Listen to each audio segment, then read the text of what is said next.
Eu quero desejar um bom dia a todos. Eu espero que vocês não vão se cansar de ouvir o meu bom dia, ou boa tarde, ou boa noite. Porque quando eu era criança, a minha mãe me ensinou que quanto mais a gente cumprimentasse as pessoas, a gente crescia e ficava bonito. E aí eu acredito nisso. Aí a gente gosta de cumprimentar as pessoas.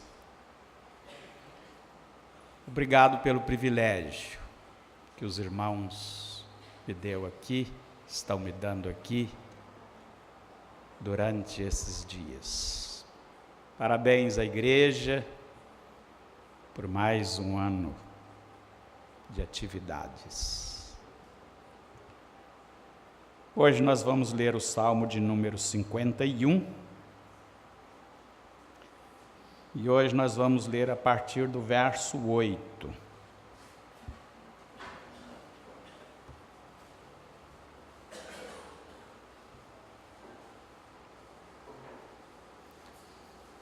Salmo de número 51,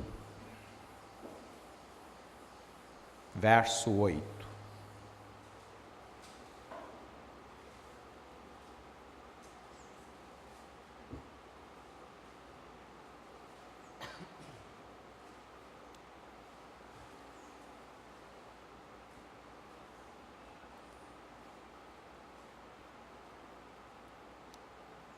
Faze-me ouvir júbilo e alegria, para que exultem os ossos que esmagaste. Esconde o teu rosto dos meus pecados e apaga todas as minhas iniquidades. Cria em mim, ó Deus, um coração puro. Renova dentro em mim um espírito inabalável. Não me repulses da tua presença, nem me retires o teu Santo Espírito. Restitui-me a alegria da tua salvação. Sustenta-me com um espírito voluntário. Então ensinarei aos transgressores os teus caminhos, e os pecadores se converterão a ti. Livra-me dos crimes de sangue, ó Deus, Deus da minha salvação. E a minha língua exaltará a tua justiça. Abre, Senhor, os meus lábios, e a minha boca manifestará os teus louvores. Pois não te comprazes em sacrifícios, do contrário eu tos daria, e não te agradas de holocaustos. Sacrifícios agradáveis a Deus são espírito quebrantado, coração compungido e contrito, não o desprezarás, ó Deus. Faze bem a Sião, segundo a tua boa vontade. Edifica os muros de Jerusalém. Então te agradarás dos sacrifícios de justiça, dos holocaustos e das ofertas queimadas. E sobre o teu altar se oferecerão novilhos. Amém. O Senhor há de nos ajudar nesta manhã.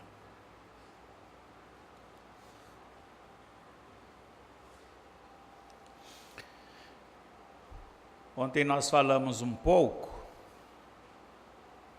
a respeito da inutilidade da cerimônia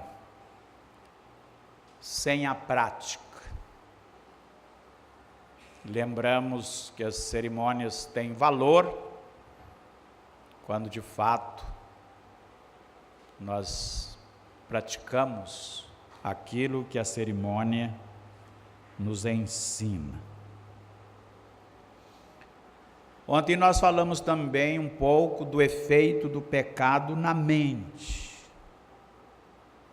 Comparamos isso como sendo um peso invisível que consome a sua vítima.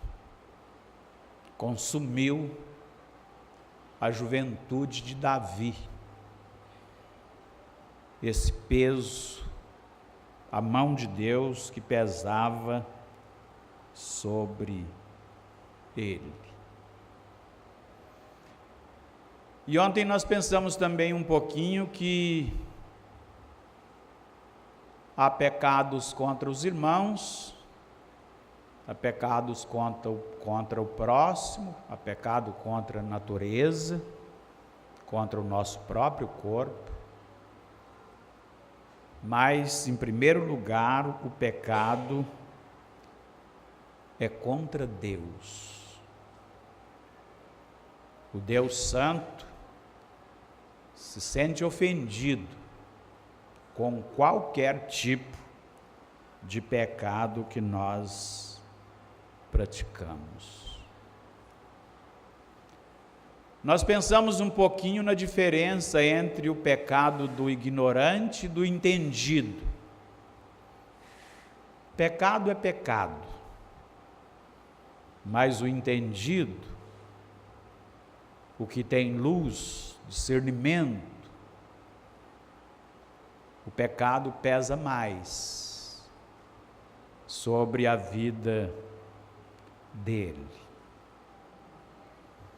E apesar do salmo triste, nós lembramos ontem que Davi não tentou transferir o pecado dele para ninguém. Ele assumiu diante de Deus, dizendo: eu pequei, eu nasci na iniquidade, e em pecado me concebeu a minha mãe. Nós lembramos também que Deus tem prazer na confissão. Ele não tem prazer no pecado. Quando João ensina no Novo Testamento, ele disse: filhinho, essas coisas vos escrevo para que não pequeis. Mas se todavia alguém pecar, temos advogado junto ao Pai, Jesus Cristo, justo. Ele é a propiciação pelos nossos pecados, e não somente pelos nossos, mas ainda pelos do mundo inteiro. E ontem nós terminamos, quando a gente estava pensando na diferença, esses nomes que Davi deu ao pecado: a transgressão, pecado contra um mandamento escrito; a iniquidade, pecado perverso, pecado maldoso; e o pecado como errar o alvo, viver abaixo da média, não ter alvos na vida para glorificar a Deus. Então, essas coisas também são pecados, e nós, de alguma maneira, pecamos assim, quando nós não conseguimos atingir o alvo, quando nós erramos o alvo, quando nós não glorificamos a Deus. O Senhor Jesus falou em João que o crente precisa dar fruto, e dar mais fruto, e dar muito fruto. E aí, se o crente não dá fruto, nem um pouquinho, Então, certamente, ele está muito abaixo da média. E aí nós precisamos ter cuidado com a nossa vida cristã, para não cometer esse pecado de viver abaixo da média. Muitos dos nossos irmãos, alguns já foram, outros ainda estão entre nós, e nós temos desejo de ser semelhante a esses irmãos que, segundo o que nós cremos, viveram para a glória de Deus, colocaram a vontade de Deus em primeiro lugar na vida deles, sacrificaram as suas próprias vidas, seus desejos, suas vontades, foram levados cativos pela vontade de Deus. E todo crente deve ter esse desejo, atingir o alvo, o objetivo, viver para a glória de Deus. Hoje nós começamos a ler o verso 8, e aqui a gente leu assim: faze-me ouvir júbilo e alegria, para que exultem os ossos que esmagaste. Faze-me ouvir júbilo e alegria. Houve uma diferença na vida de Davi, até aquele pecado, e depois daquele pecado. Davi era homem que compunha salmos, dedilhava harpa, certamente era um homem muito feliz, e os seus hinos até hoje nos traz muita alegria, muita emoção. Porém, o pecado tirou a alegria daquele irmão. E agora ele está dizendo: faz-me ouvir júbilo e alegria, para que exultem os ossos que esmagaste. Pecado consome, traz doença para o corpo, para a alma, faz definhar o espírito. Como nós lembramos ontem, só o perdão restaura. É Ele que perdoa todas as tuas iniquidades e que sara todas as tuas enfermidades, que da cova redime a tua vida e te coroa de graça e misericórdia. E Davi vai falando do perdão, a coisa mais extraordinária que já experimentamos na vida. Perdão. E aqui ele disse: faz-me ouvir júbilo e alegria, para que ele pudesse ser restaurado, voltar a ser um homem feliz, um homem que tivesse prazer novamente nas coisas de Deus. Veja que ele disse no verso 9 assim: esconde o teu rosto dos meus pecados. Esconde. o teu rosto do meu pecado. O pecado tira o prazer da presença de Deus.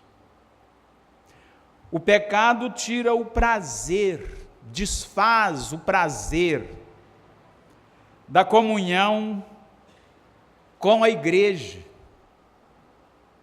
da comunhão com o povo de Deus. As pessoas começam a fugir e começam a ser visitadas, e eles começam a dizer: não tenho problema nenhum. Mas na verdade tem. Porque um dos primeiros sinais do pecado é quando nós perdemos o prazer da presença de Deus. Foi assim no Éden. Nossos pais saíram a esconder aqui e ali. Não tinha mais prazer em ouvir a voz de Deus, em receber a visita divina na viração de todos os dias. E eles saíram a esconder. Então agora Davi deseja que o Senhor esconde o rosto dos seus pecados. Ele quer chegar perante Deus novamente, ter alegria na presença de Deus, na comunhão com os salvos, e sentir a alegria do Espírito, porque o pecado entristece o Espírito, apaga o Espírito, tira a liberdade do Espírito na vida cristã. E aí Davi vai fazendo essa confissão e esse pedido de perdão.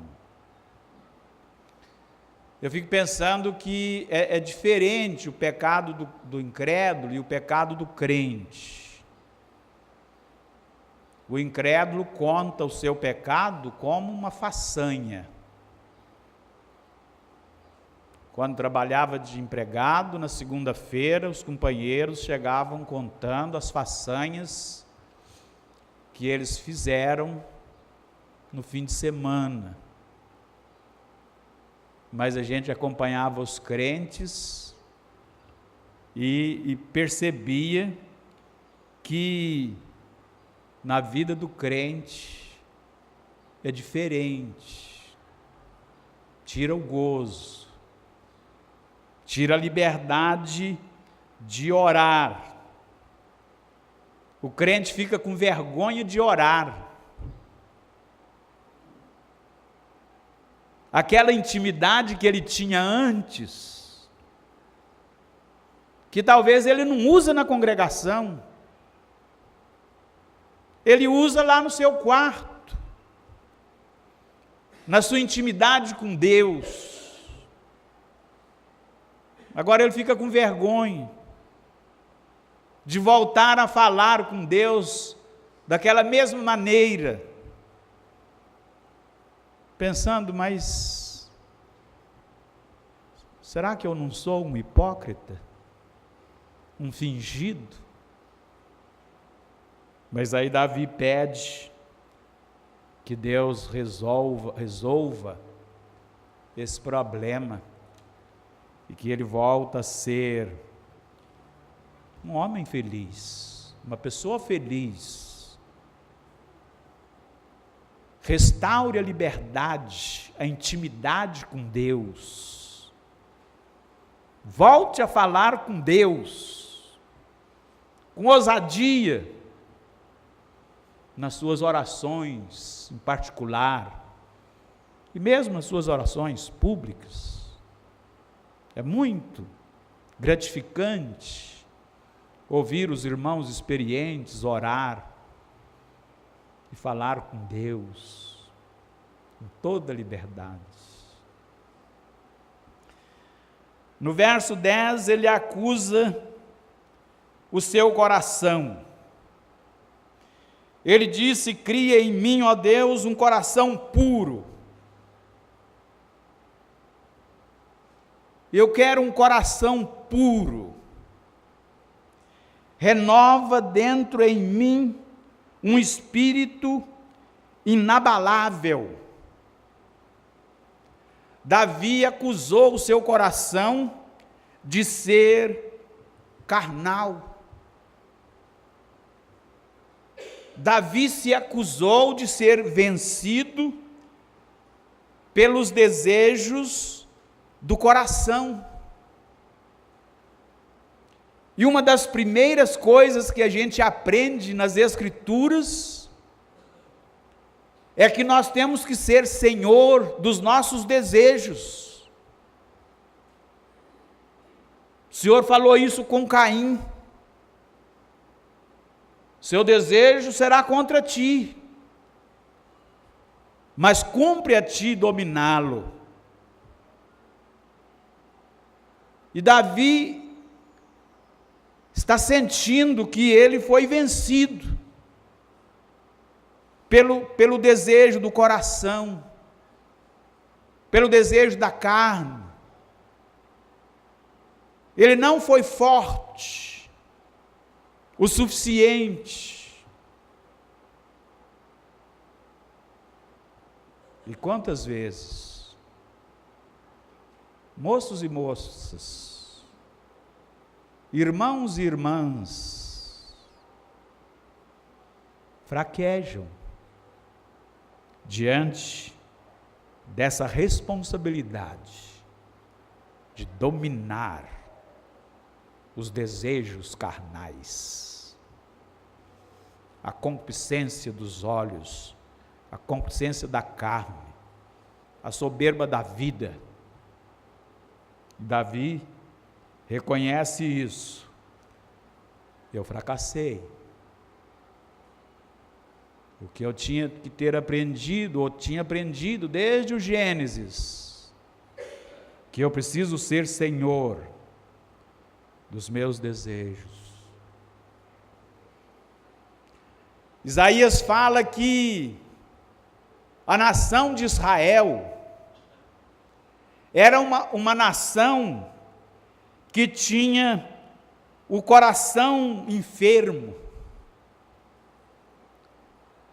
ou seja, a fonte dos desejos estava doente, estava contaminada. Isaías fala que a nação de Israel tinha os pensamentos, a mente contaminada. Todo o coração está doente e toda a mente está contaminada, envenenada. E aí ele disse assim: então no corpo há feridas, contusões e chagas. Algumas não atacam.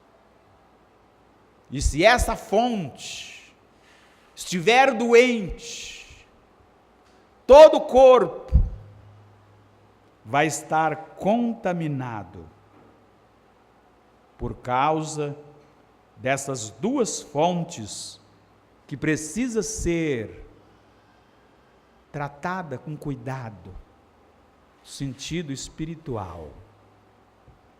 Sermos vigilantes.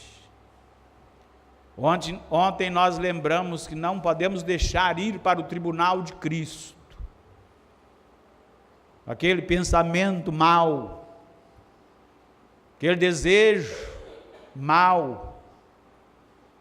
Como dizia um dos nossos anciãos, mesmo que um passarinho pouse na nossa cabeça, não podemos deixar ele fazer ninho, ou é impossível fazer ninho. E Davi então acusa o seu coração de carnal. Não conseguiu ser forte para dominar o seu desejo. Eu gosto da parábola de Lucas 18, onde o publicano batia no peito, batia em cima do coração, e dizia: "Sê propício a mim, ó Deus, tem misericórdia de mim, ó Deus, faz com que essa oferta, esse cordeiro retalhado sobre o altar, seja em meu lugar, em meu favor." E para isso, ele travou uma batalha contra os desejos do coração, esmurrou o coração e pediu misericórdia ao Senhor.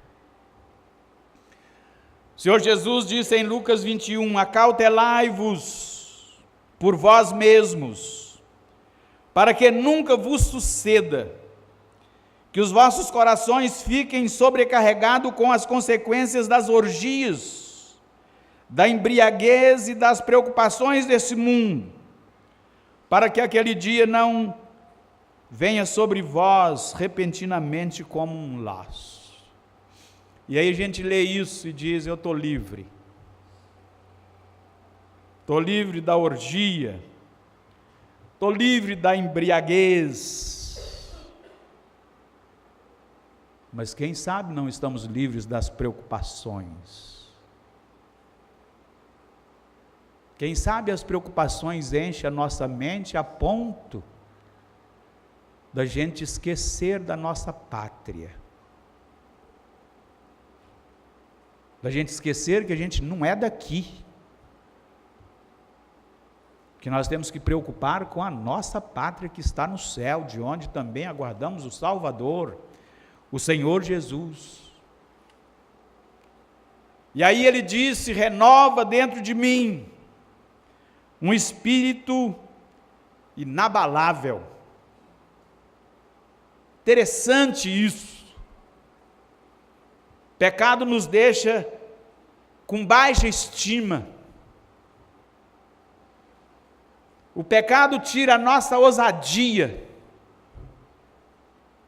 E nós nos sentimos um fracasso. E Davi disse: renova dentro de mim um espírito inabalável.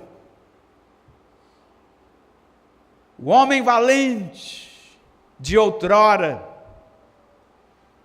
que um dia olhou para o gigante, e como disse os pensadores, quando Saul olhou, Saul disse: é impossível vencer.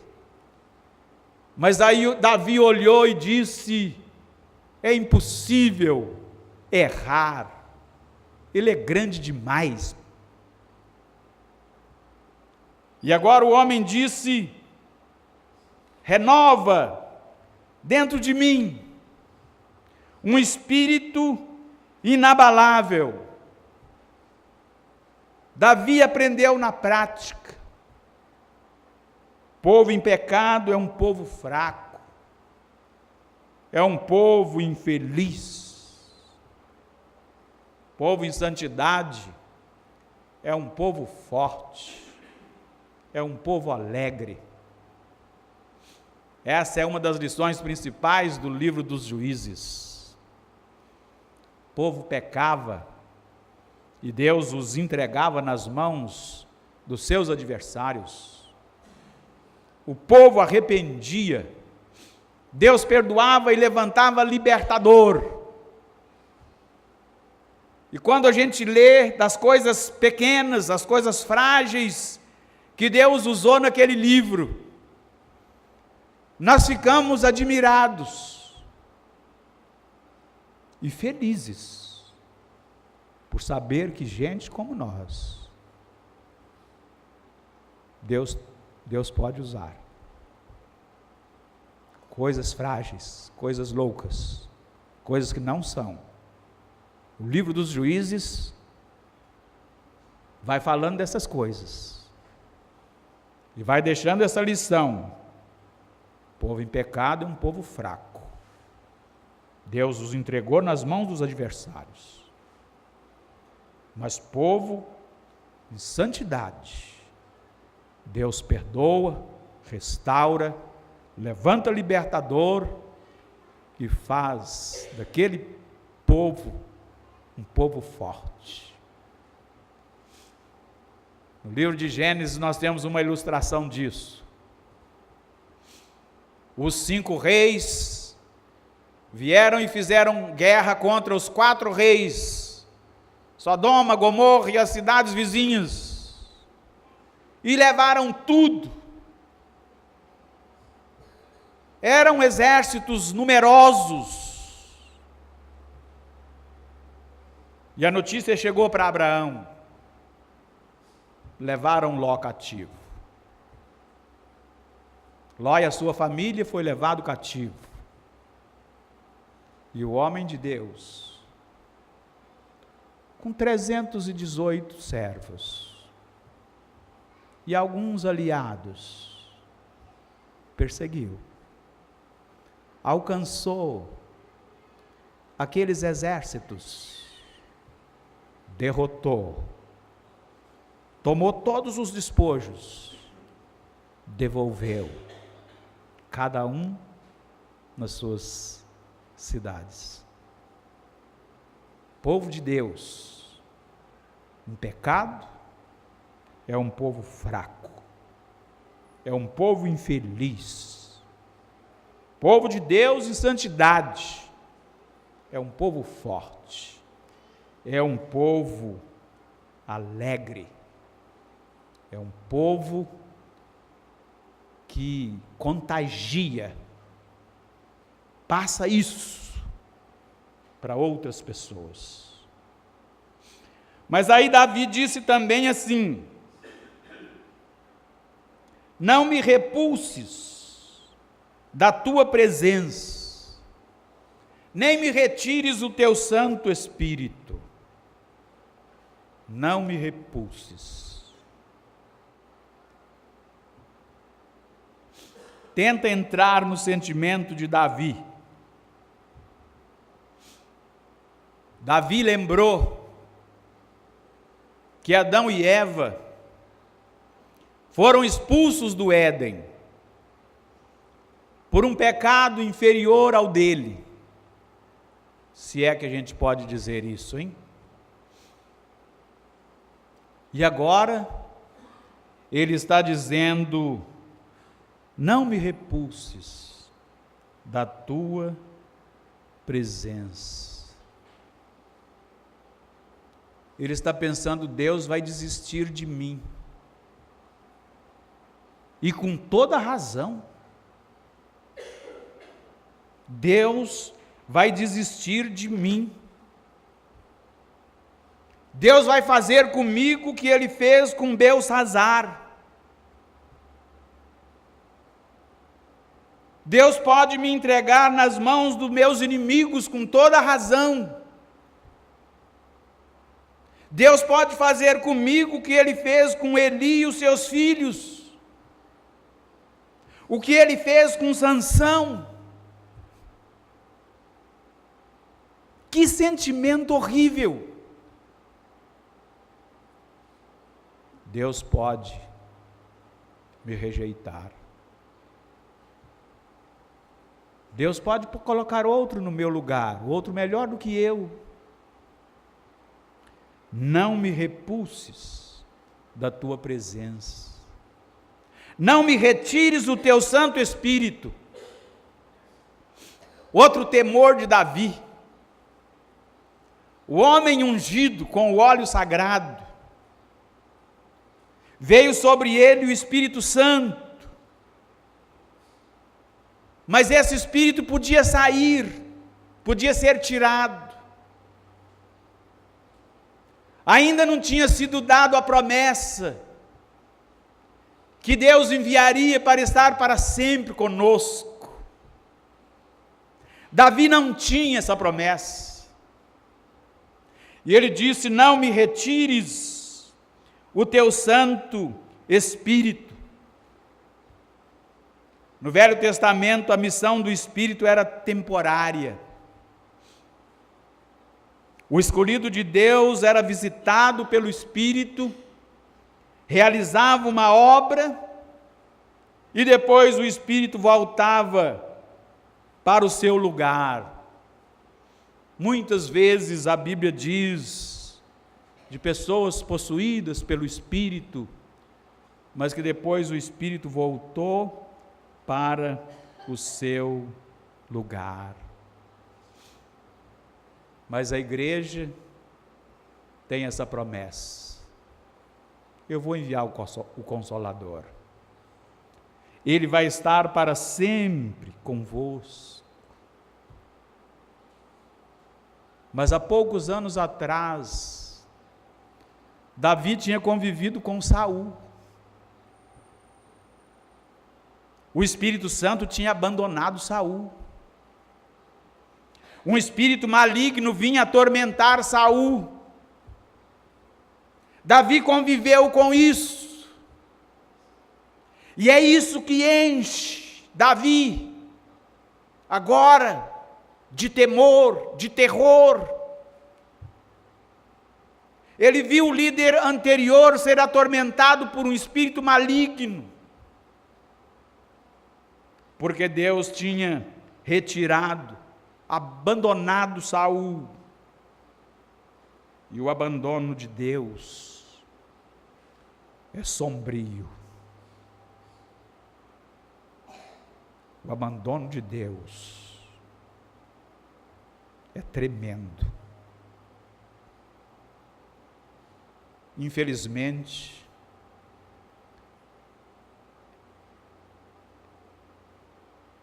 eu passei um tempo com depressão, e um dos versos que eu lia com frequência era aquele de Isaías que dizia: por breve tempo, por breve momento, te deixei. Era isso mesmo que eu senti. Não era verdade. Eu estava enganado. Eu estava completamente enganado. Mas era isso que eu sentia na minha depressão. Deus me abandonou.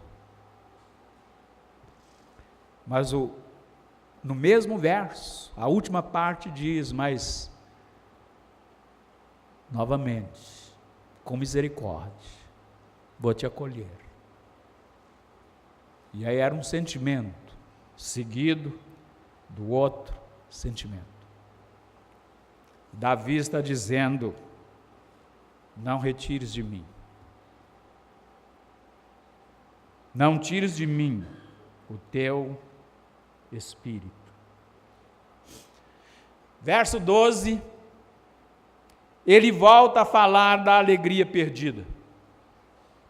Ele disse assim: restitui-me a alegria da tua salvação, sustenta-me com um espírito voluntário, restitui-me a alegria da tua salvação.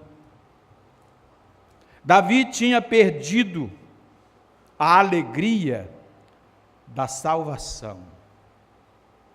Davi tinha perdido o prazer da salvação.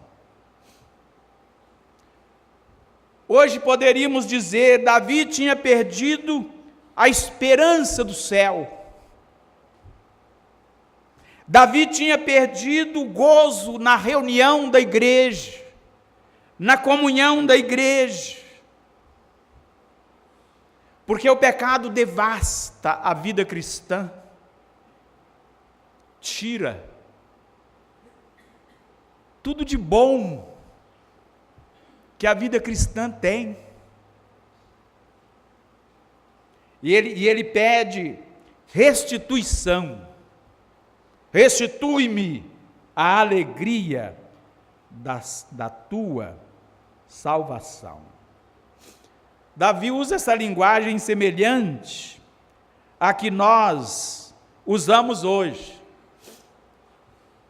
Nós pregamos que o crente não perde a salvação. Nós pregamos que esse presente de Deus é eterno.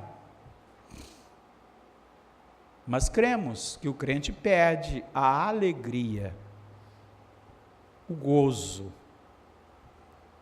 a esperança. Mas cremos que o crente esfria a ponto de não ter mais prazer com a irmandade. E nesse período, são período de dúvidas, de incertezas, de ansiedade. Tudo isso faz parte de uma vida pecaminosa. Dúvidas, incertezas, ansiedade, medo, falta de paz interior. Encontrei com um irmão que tinha uma vida pecaminosa com frequência. E ele, jovem, com 30 e poucos anos, teve um câncer. E no dia que eu encontrei esse irmão, e eu fiquei muito feliz com a conversa, porque quando eu disse, meu irmão, como está? Ele diz, irmão, eu estou muito feliz. Você está muito feliz? Estou. Com um câncer de próstata, usando fraldas. Ele diz, eu estou.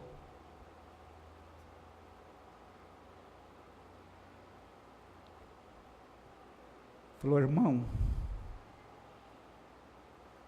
a minha igreja tinha dúvida se de fato eu era salvo ou não. Irmão, quando Deus me disciplinou, eu tratei isso como um ato de amor. Deus corrige os filhos que ama, porque ama. E eu estou muito feliz de ser tratado como um filho.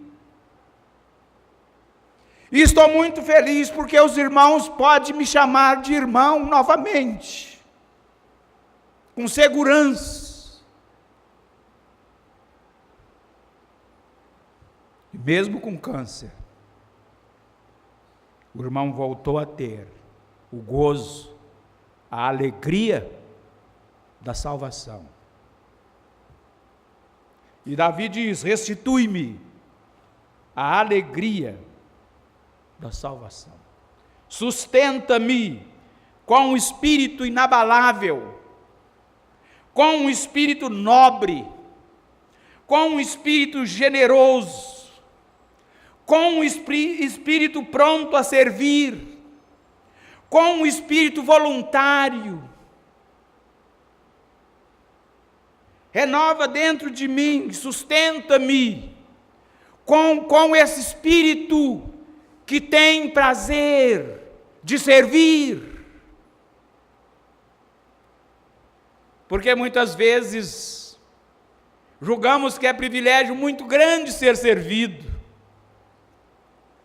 E muitas vezes eu fico envergonhado quando os irmãos exageram nessa prática em servir a gente. Eu fico envergonhado,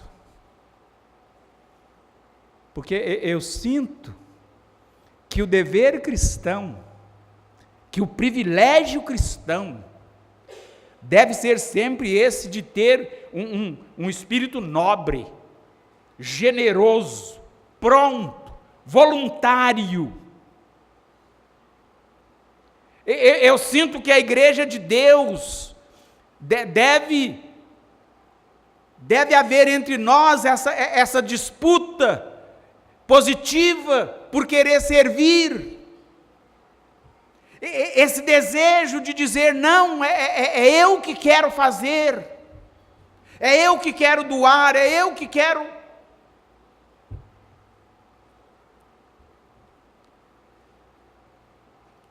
Davi diz, eu quero isso para mim. Espírito voluntário, nobre, generoso, desejoso, espontâneo, cheio de vontade de servir.